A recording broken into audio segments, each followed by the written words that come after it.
Hi, this is Ken Go of the Oregonian, and here are my three takeaways from the weekend in college football.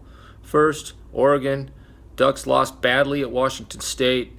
I think the bloom is off the rose here. I don't see Oregon having a very successful season if you define successful seasons by first-rate bowl games, and I'm beginning to doubt the Ducks are going to go to a bowl game at all. Next week's game with the Washington Huskies looks like a big hurdle for this Oregon team.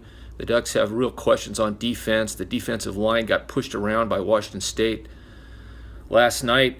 The Cougars aren't known as a running team, and they ran roughshod over the Oregon defense.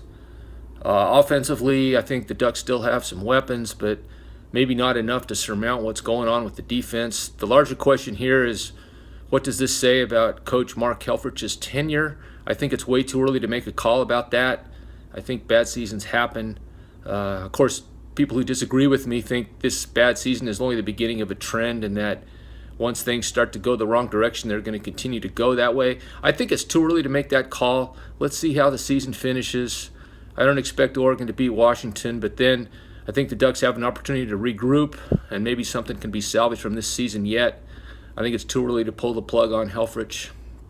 Oregon State, bad loss at Colorado. I was with the Beavers 2 years ago when Mike Riley's team won at Colorado.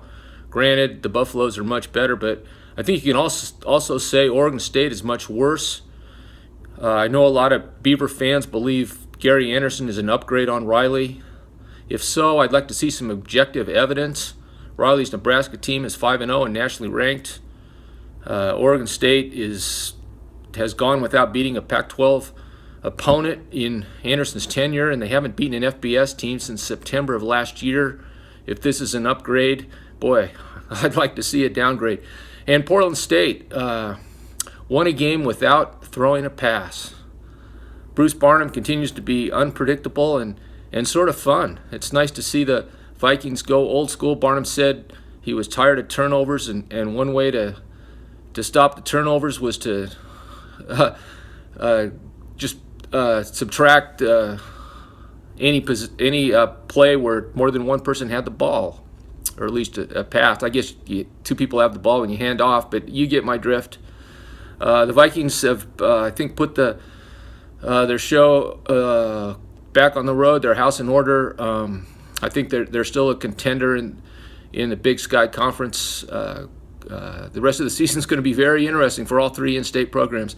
This is Ken Go, and those are my three takeaways from the weekend.